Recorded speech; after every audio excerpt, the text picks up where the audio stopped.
먼저 우리가 주님을 경험하는 것이 또 얼마나 중요한 일인가를 다시 한번 또 돌아보게 됩니다.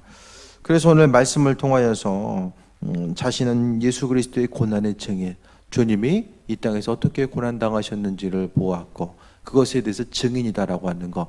증인이라는 것은 증언할 때가 있어줘야 되잖아요. 그러니까 그리스도의 그 죽으심과 부활하심을 이야기하는 증인이고 또 나타날 영광에 참여할 자, 자신이 증인이기 때문에 예수님의 그 고난을 증거할 증인이기 때문에 나중에는 자신은 영광, 주님께서 부르심에 대한 상급과 그 영광의 때를 바라보는 온전한 자임을 말씀하고 있어요. 그러니까 간단하고도 아주 명료하게 내가 누군지를 이야기하잖아요. 나는 교회의 지도자이며, 우리가 같이 교회의 지도자이며 그리스도의 고난의 그 증인이고 앞으로 미래의 영광에 참여할 자다. 이게 여러분의 바로 존재에 대한 증명을 이야기하는 거예요. 여러분이 누군가에 있을 때에 마찬가지입니다.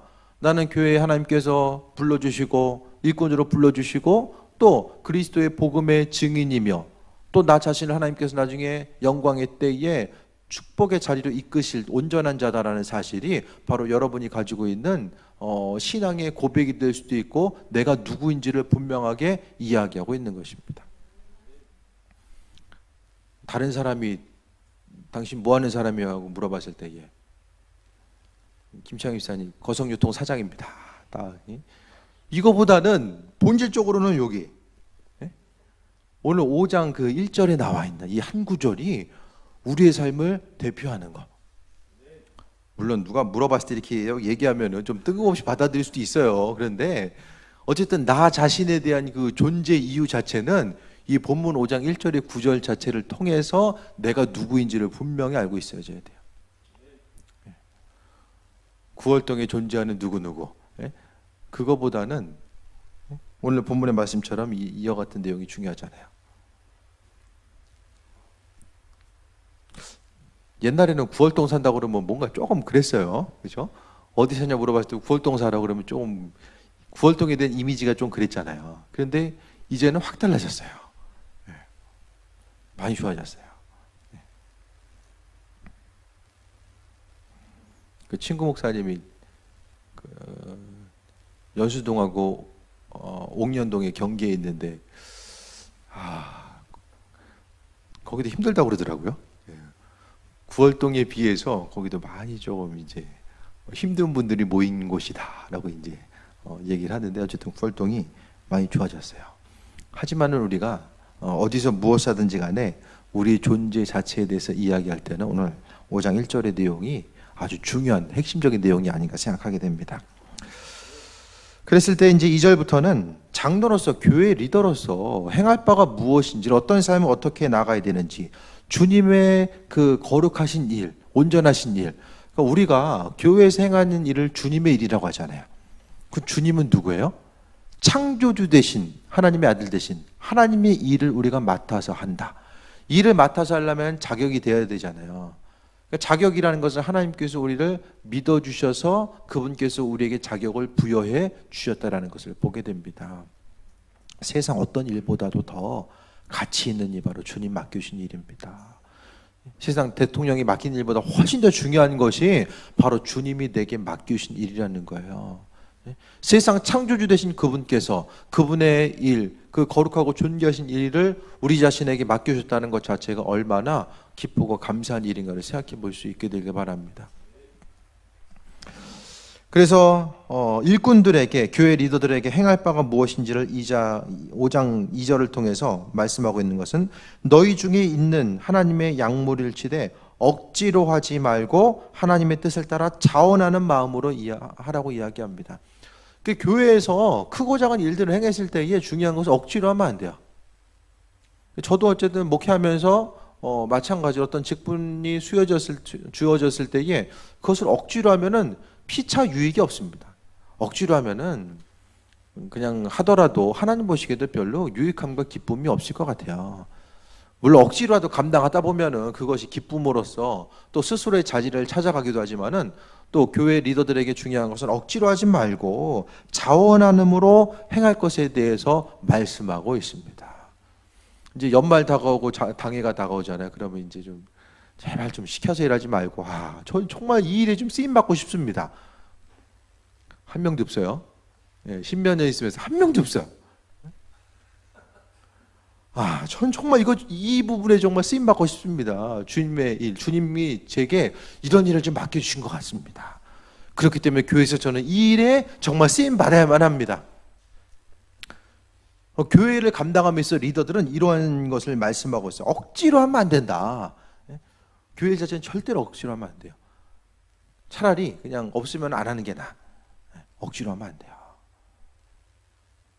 그래서 베드로 사도도 오늘 본문을 통해서 하나님의 양무리를 차대, 특히 이제 치대 목회하는 이들에게, 교회 리더로 있는 이들에게 억지로 하지 말 것에 대해서 말씀하고 있습니다. 하나님의 양무리. 그러니까 결국에는 교회 한 사람 한 사람은 하나님께서 대신 위임해 주신 거죠. 교회 리더들에게 하나님께서 대신, 이게 이제 그 목회자일 수도 있고 또 평신도 리더일 수도 있겠죠. 폭넓은 의미 가운데서는 셀 모임을 그 가운데 있던 어쨌든 다른 어떤 모임이든 간에 중요한 것은 그 가운데서 억지로 하지 말라고 이야기합니다. 자원하는 마음, 주님께서 정말로 기뻐 받으시는 마음은 자원하는 마음이에요. 기쁜 마음으로 순종하면서 행하는 것, 그 부분을 주님께서 정말로 원하신다는 것을 보게 됩니다. 자원하는 마음이 있으십니까? 네. 대답하신 분들은 연말에 다 오실 줄 믿습니다. 한 가지씩 헌신하고자 하는 분야를 가지고 오시면은 제가 맞춰서. 그래서 교회는 딱 한 가지만 하면 돼요. 여러 가지 봉사하고 싶다. 그럼 내가 정말로 하고 싶어. 그럼 하면 돼요. 한 가지든 뭐 한 가지만 잘하면 될 것 같고, 더 하고 싶다면 하면 되는데, 중요한 것은 내가 기쁨으로 자원하는 마음을 가지고 행하는 것 자체가 중요하다는 것입니다. 그리고 더러운 이득을 위하여 하지 말고 기꺼이 해라 라고 이야기합니다. 돈을 바라보면서 이득을 위해서 하지 말라고 이야기하고 있어요. 주신 것에 대해서 기쁨과 감사하는 마음을 가지고 하지, 어쨌든 그 물질적인 것, 재물에 관련된 것을 가지고 그것 때문에 하지 말라고 이야기하고 있습니다. 그러니까 주의 일을 감당하다 보면은 하나님께서 은혜로 주시는 것들이 있는데, 주시는 것들에 대해서 기쁨과 감사와 만족감을 가지고 행해야 되지, 그것 때문에 불평해서 안 된다는 거예요.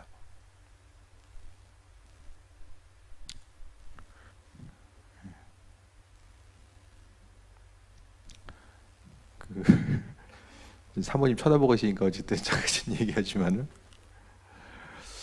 이게 사례비를 생각해 있을 때에 이게 지금 내 나이와 이 전체적으로 봤을 때에 이게 지금 안 맞는다, 이런 생각이 갑자기 훅 생기는 거예요. 이제 다른 부분에 있어서 이제 많이 이제 교회에서 배려해 주시고 또 여러 가지 이제 활동하고 할 수 있도록 해 주시는데, 이게 사례비 본봉을 생각하니까 이게 몇 년째 이게 지금 동일하게 있는 걸 보면서, 이게 지금 내 나이 또래에 생각했을 때 이거는 좀 그런데라는 생각이 훅 들었다가, 하지만은 하나님께서 베풀어 주신 은혜와 인도하심, 주신 것에 대해서 감사하는 마음, 그게 훨씬 더 중요하겠다, 그 마음이 드는 거예요. 어쨌든 주님께서 허락하신 것 가운데서 또 여기까지 왔고, 또 주신 것이 있기 때문에 그래도 감사하면서 그래도 살아오지 않았나, 그런 생각이 좀 들었어요. 그러니까 사람이 욕심 갖기 시작하면 끝이 없잖아요.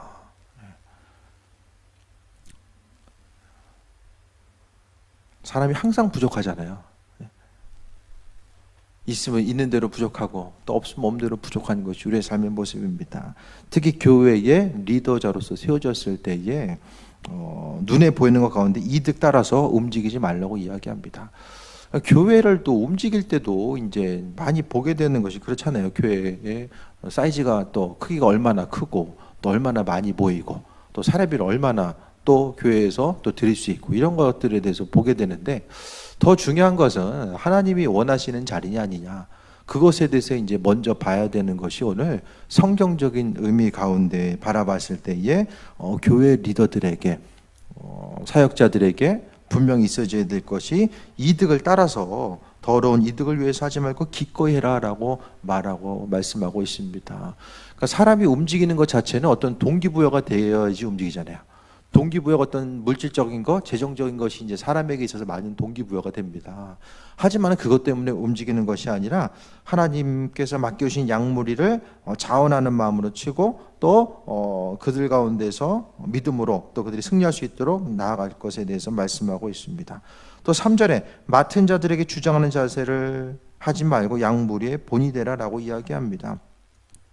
계속해서 이것저것 이야기하고 또 나는 말씀을 전하는 자, 또 앞에 있는 사람 말씀 받는 자이기 때문에 내가 더 우선순위를 가지고 이야기해야 되고 또 그런 것들을 떠나서 먼저 본이 되는 자세를 가질 것에 대해서 말씀하고 있습니다. 앞선 자들이 가리키고 또 본이 되는 만큼 뒤에 온 사람들은 따라올 수밖에 없어요. 근데 앞선 자들이 먼저 나가지 못하면 뒤에 있는 사람들이 보고 들은 게 없기 때문에 더 앞서 나아갈 수가 없다라는 거예요. 제자리에 머물러 있느냐 아니면 힘들지만은 노력하고 또 주님께서 맡겨주신 일들에 대해서 감당하면서 나아가느냐. 그러니까 리더들이 힘든 것은 한 발짝 더 앞을 향해서 나아가야 되기 때문에 그것 때문에 더 어려움이 있다라는 거예요. 먼저 본이 되는 거. 말로 백날 해봤자 이게 잘 본이 안 됩니다.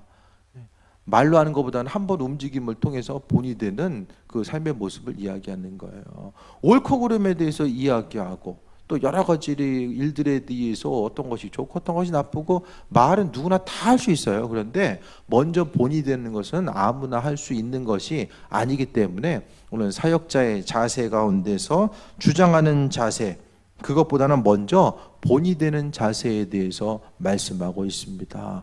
하나님이 여러분의 삶 가운데 맡겨주신 것들이 분명하게 있고 리더로서 또 세워주셨으면 교회에서든 가정에서든 세워주셨으면 하나님께서 맡겨주신 이 본을 따라서 움직이는 것이 중요하다는 것을 말씀드립니다. 그래서 베드로 사도는 장로들에게 분명히 이야기한 것이 하나님의 양무리를 치되 억지로 하지 말고 자원하는 마음을 가지고 행할 것에 대해서 말씀하고 있고 또 맡은 자들에게 또 더러운 이득이 아니라 맡은 자들에게 또 본이 되는 그 삶의 모습 자체를 본문을 통해서 이야기하고 있습니다.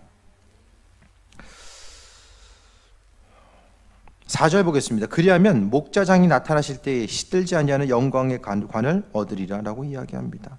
주님이 이 세상에 오셨을 때에 주께서 시들지 않는 영광의 관, 세상의 것들은 시들지만은 하나님께서 시들지 않는 것으로서 우리에게 주신다라고 말씀하고 있습니다. 그러니까 주님의 일을 감당함에 있어서 세상 가운데 그 영광을 다 받으면은 하나님 나라에 가서는 받을 게 없어요. 이 세상에서 허락하신 것들에 대해서 다 받으면은 나중에는 아무것도 없습니다.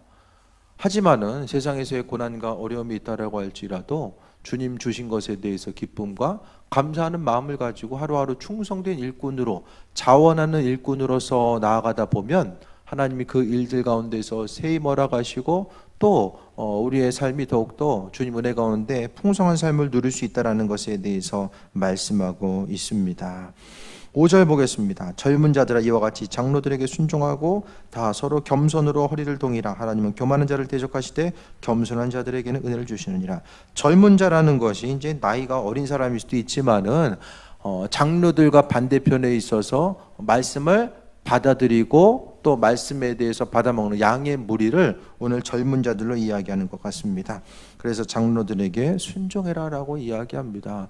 교회에서는 이 순종의 관계성이 사라지게 되면은 이제 근본, 성경에서 말하는 이 근본적인 이 패턴 자체가 무너지게 됩니다. 성경에 나와 있는 그 근본 원리가 세상이 아무리 변하더라도 그 근본적인 원리만큼은 지켜져야지만이 교회가 온전하게 움직여질 수 있고 성장하면서 하나님 나라 확장될 수 있다는 거예요. 성경 말씀을 통해서 이야기했을 때 하나님은 말씀하시고 그 말씀대로 순종하면서 움직여지는 것. 이런 이 신뢰 관계성이 흐트러지다 보면은 점점 더 개인적인 그 사고 자체 또 생각의 다양성이 이제 많이 있다 보니까 세상에서는 각각의 생각들을 계속해서 내세우고 그 생각들을 통해서 뭐 온전한 방향으로 도출돼서 나가기도 하지만은 교회 가운데에서 봤을 때 이 교회라고 하는 좀 특수성이 있습니다. 하나님 말씀하시고 우리는 움직이고 교회 내에서도 그 주님의 말씀이 선포되고 그것을 통해서 움직여가는 이 믿음의 선순환이 있어져야 됩니다. 여러 가지 이제 민주주의가 참 좋죠. 그런데 교회 가운데서 마음과 생각을 합해서 나아가는 것도 중요하지만은 어떤 일을 결정했을 때에 이런 그 민주주의 자체, 우리의 생각과 마음을 모으는 것이 하나님의 뜻인가? 그거 자체가 온전한 공식으로서 성립되기가 어려운 부분이 있다라는 거예요. 물론 반대로 생각했을 때 교회 리더의 생각이 하나님의 뜻인가라고 이야기했을 때에 그것도 어려움이 있을 수도 있겠지만은 그래도 성경적인 관점에서 봤을 때에 하나님 말씀 가운데 리더들이 세워지고 그것을 통해서 선포된 말씀, 그 비전을 통해서 함께 주님의 뜻을 이루어 나가기 위해서 움직이는 것이 바로 교회의 사명이고 행함의 모습입니다. 그래서 장로들에게 다 순종하고 다 서로 겸손으로 허리를 동일하라고 합니다. 순종하는 것은 결국 뭐냐? 겸손한 마음이 있어야지만 순종도 할 수 있다는 거예요. 스스로의 생각에 대해서 내세우고 또 나 자신이 보기에 옳고 그름을 계속해서 이야기하다 보면은 겸손할 수가 없음에 대해서 말씀드립니다. 그렇기 때문에 우리의 삶은 항상 겸손함으로 하나님의 은혜를 바라봐야 되고 교회 가운데서 또 평신도들은 항상 순종함의 모습, 그것에 대해서 구비되어 있지 않으면은 일꾼으로서 온전하게 쓰임 받을 수 없다라는 사실에 대해서 말씀하고 있습니다. 6절에 그러므로 하나님의 능하신 손 아래서 겸손하라. 때가 되면 너희를 높이시리라. 겸손하면 하나님이 때가 되었을 때 높여주신다라고 말씀하고 있어요. 우리가 하루하루를 살아감에 있어서 하나님 은혜 가운데 살아간다는 것은 하나님의 도우심에 대해서 간구하기 때문에 우리가 겸손한 삶을 살아갈 수 있게 됩니다. 그러니까 주님 앞에 보니까 나는 낮은 자, 작은 자, 세상적으로 아무리 큰 사람 또 존귀하게 보여도 주님 앞에 우리는 다 낮은 자로서의 삶. 그러니까 겸손하다는 것은 결국엔 뭐냐? 하나님 앞에서 창조주신 그분 앞에서 내가 누구인지에서 분명하게 인식하는 것이 바로 겸손함의 모습이라는 것을 말씀드립니다. 7절부터 보겠습니다. 너희 염려를 다 주께 맡기라. 이는 그가 너희를 돌보심이라 라고 이야기합니다. 이런 새로운 단락이 또 시작되게 되는데 교회 안에서 또 지도자들이나 평신도들이 이야기했을 때 염려를 다 주님께 맡기는 삶. 공통적으로 생각했을 때 염려를 가지고는 주님의 뜻을 이룰 수도 없고 사역을 감당할 수도 없습니다. 너희 염려를 다 주께 맡기라. 이것은 맡기고 저것은 안 맡기고가 아니라 다 주님께 맡기라고 말씀하고 있습니다. 여러분의 염려를 맡겨줄 사람이 주변에 있으십니까? 근심 걱정 똑같은 얘기 일주일만 가서 해보세요. 있던 사람들 다 없어질 거예요. 한 번 가면 갈수록 이제 표정이 굳어지면서 보면 이제 전화도 안 받고 없어요. 주변에 믿을 사람 없어요. 의심스러우면 해보세요. 똑같은 얘기, 똑같은 내용 가지고 일주일만 반복적으로 얘기해 보세요. 듣는 사람은 결국 무슨 생각해요? 나뭘 어쩌라는 건가? 왜? 나한테 계속 얘기하니까. 물론 그걸 해결해 줄 수 있는 능력이 있으면 해결하겠죠. 그런데 뭐 관계성 있고 없고를 떠나서 뭐 해결할 수는 없는데 계속 얘기하면 참 서로 부담스럽고 힘들 수밖에 없잖아요. 그렇기 때문에 오늘 본문을 통해서 너희 염려를 다 주께 맡기라. 너희 염려를 다 담임 목사에게 맡겨라라고 이야기하지 않은 게 얼마나 감사한가. 다 주님께 맡겨라. 주님이 이제 알아서 행하신다고 하니까. 그러니까 목회도 하는 거죠. 담임 목회자는 한마디만 하면 주님이 하십니다. 그것만 하면 되잖아요. 알아서 기도하세요. 기도 안 하는 사람한테는 참 말하기도 편해. 안 하니까 이제 안 하니까 그런 거예요. 기도하세요. 이거 한마디 하면 뭐 더 얘기할 것도 없어요. 근데 기도 열심히 하는데 안 하는 사람들은 한 번 더 생각해야지. 더 기도하세요. 그것만 하면 돼. 왜? 주님이 하실 거기 때문에 우리는 다른 거 없어요. 네. 하고 안 하시고는 그분의 뜻이니까. 그렇잖아요. 기도했는데도 안 되는 거는 이제 그분의 몫으로서 이제 남겨두면 되는데, 안타까운 건 이제 기도도 안 하는 거. 그러면은 참 뭐 어떻게 할 수가 없어요. 기도하면서 안 되는 거는, 아니 기도했는데 하나님 왜 그러시지라는 생각을 한 번 더 해보고 그것을 통해서 또 하나의 그런 좀 답을 찾고자 힘쓰는데, 기도를 아예 안 해. 그러면은 목회자 입장에서도 기도 안 해서 그러는구나. 첫 번째로는 그거부터 생각할 수밖에 없다라는 거예요. 애들 시험 못 보면은 공부 안 해서 시험 못 보면 공부 안 해서 그렇구나. 근데 얘가 공부를 열심히 하는데 시험을 못 봐. 그러면은 이게 지금 공부하는 데 있어서 자세가 좀 잘못된 건가? 아니 뭐 학원이라도 보내야 되나? 뭐 어떻게 해야 되지? 이 부모 입장에서 한 번에도 이렇게 좀 한숨 쉬고 네, 생각해 보게 되잖아요.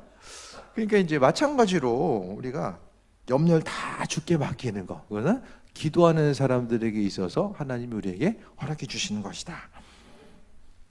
염려를 맡겼으면 이제 하나님을 바라봐야 되는데, 8절에 보니까 근신하라 깨어라 너희 대적 마귀가 우는 사자와 같이 두루다니며 삼킬 자를 찾는다라고 이야기합니다.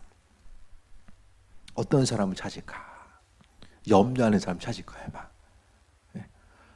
염려하지 않은 사람은 이게 기본적인 방어가 된 사람이에요. 깨어서 있는 사람인데, 근심 걱정하고 맡기지 못하고 염려하는 사람은 사람이 항상 틈을 보이고 있어요. 신천지도 들어와가지고 제일 먼저 찾는 사람이 담임 목회자 흉보고 욕하는 사람. 그 사람 제일 먼저 접근해 이제. 그렇잖아요. 열심히 신앙생활하는 사람 가가지고 이야기하는 것보다 그렇게 이렇게 좀 흐트러져 있는 사람들 찾아가지고 이제 이야기하는 게 훨씬 더 빠르기 때문에 그렇다라는 거예요. 9절에 너희는 믿음을 굳건히 하여 그를 대적하라. 이는 세상에 있는 너희 형제들도 동일한 고난을 당하는 줄을 알미라라고 이야기합니다. 대적할 수 있는 것이 믿음을 굳건히 하는 게 대적하는 것이고, 믿음이 없으면은 넘어질 수밖에 없음에 대해서 말씀하고 있습니다. 여러분의 삶을 통해서 항상 믿음을 굳건히 해야 되는 거예요. 삶에 있어서 어려운 문제가 있을 때 기도와 말씀을 통해서 내 믿음을 돌아보고 그 믿음을 굳건히 하고자 하는 그 삶의 중심이 온전하게 있을 때에 하나님이 은혜로 도와시고 인도하심을 경험할 수 있게 됩니다. 세상 일을 하든 어떤 일이든 간에 막혀있거나 힘들고 어려운 일이 있으면 먼저 다른 것 하지 말고, 내가 지금 주님과의 관계성이 어떻게 되어 있나. 주님과의 관계성의 출발은 기도입니다. 기도를 통해서 주님과의 관계성이 온전히 있으면 염려도 맡길 수 있고, 맡겼기 때문에 우는 사자가 돌아다녀도 다른 쪽으로 가게 되죠. 그렇기 때문에 우리가 더 믿음을 굳건히 하고 하나님의 일하심과 인도하심을 바라봐야 된다는 것을 말씀드립니다. 10절에 모든 은혜의 하나님 곧 그리스도 안에서 너희를 부르사 자기의 영원한 영광에 들어가게 하신 이가 잠깐 고난당한 너희를 친히 온전케 하시며 굳건하게 하시며 강하게 하시며 터를 견고하게 하시리라. 하나님께서, 주님께서 우리에게 굳건하게 강하게 인도하시고 함께 하신다라는 사실에 대해서 말씀하고 있습니다. 그러니까 하나님의 은혜 가운데 나아가는 우리의 삶은 항상 생각했을 때에 주님께서 공급해 주시는 것, 장로들에게도 양을 쳤을 때에 혼자 하지 말고 하나님께서 공급해 주시는 것, 그분의 은혜와 인도하심 따라서 또 앞을 향해 나아가는 모습을 말씀하고 있습니다. 그래서 하나님께서 모든 것을 이렇게 하시고 저렇게 하시고 강하게 하시고 인도하신다라는 것, 강하게 견고하게 굳건하게 온전하게 모든 것들은 다 주님이 우리를 그렇게 하신다라는 거예요. 내 스스로의 방법과 노력으로 자체적으로 어떤 것을 행하는 그 부분을 이야기하는 것이 아니라 주님이 그와 같은 일들이 가능할 수 있도록 만들어주시고 은혜로 행하심에 대해서 말씀하고 있습니다. 세상을 살아가는 여러 가지 방법들이 있겠지만은 하나님의 도우심과 인도하심을 찾아 나아가는 것이고, 또 오늘 본문을 통해서 교회 지도자 또 목회자 리더들에게 교회 가운데서 하나님 나라의 확장을 위해서 어떻게 쓰임 받아야 되는지에 대해서 분명하게 말씀해 주고 있습니다.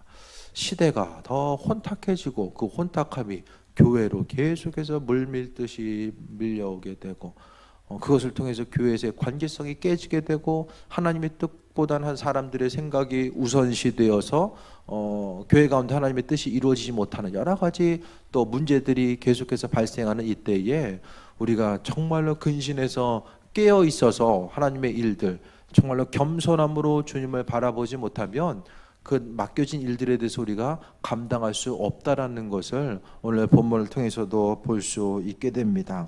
오늘 다시 한번 말씀 보면은 하나님께서 맡겨주신 것들이 있을 때에 약물을 치되 억지로 하지 말고 하나님의 뜻을 따라 자원하는 마음으로, 억지로 하냐고 하나님의 뜻을 따라 자원하기 위해서는 하나님의 음성에 귀를 기울여야 됩니다.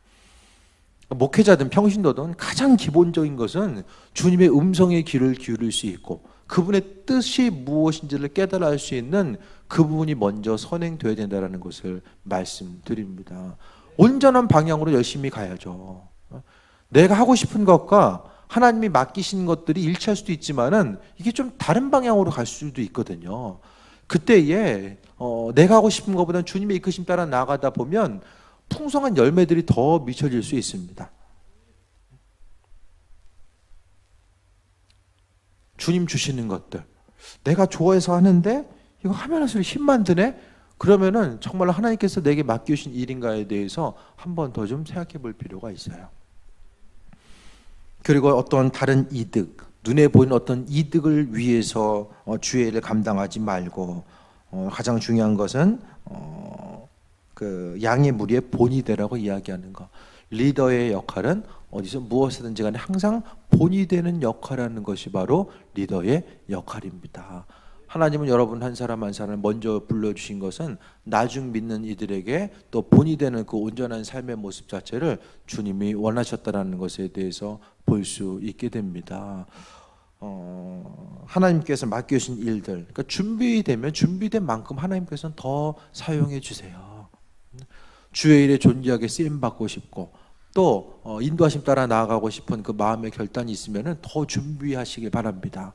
더 주의 음성 듣고자 하고 기도와 말씀을 통해서 나아가고 배울 기회가 있을 때는 부지런히 배우고 또 전도할 기회가 있으면 하나님 허락하신 것들에 의해서 말씀 부지런히 전하고자 했을 때에 주님이 행하시고 이끄시고 인도하심을 우리가 경험할 수 있음에 대해서 볼 수 있게 됩니다. 하나님 이 시간도 우리와 함께 하시고 주님의 뜻을 따라서 승리할 수 있도록 은혜로 베푸시는 것이 바로 하나님의 능력이고 또 우리 한 사람 한 사람을 통해서 하나님은 그분의 일, 주님의 일을 우리에게 맡겨주셨다는 것. 세상 일들도 돈 바꾸는 일이 있으면 참 열심히 하잖아요. 실수 안 하려고 하고. 하물며 주님의 일, 주님이 맡겨주신 일, 그 존귀하고 거룩한 일에 대해서 생각했을 때에 하나님께서 나를 믿어주셔서 또 은혜로 불러주시며 얼마나 또 기쁨과 감사해야 될 일인가를 한 번 더 돌아보며 그분의 예비하심과 인도하심 가운데 승리하는 자, 또 맡겨주신 사명 잘 감당하며 오늘 본문의 말씀과 같이 나타날 영광에 참여할 자, 5장 1절에 나와 있는 것처럼 주님께서 오실 때 나타날 영광에 참여할 자로서 기대함을 가지고 또 자원하는 마음을 가지고 주님께 나아가는 귀한 삶이 되시길 축원드립니다. 기도 제목 드리고 기도하겠습니다. 맡겨오신 것들 은혜가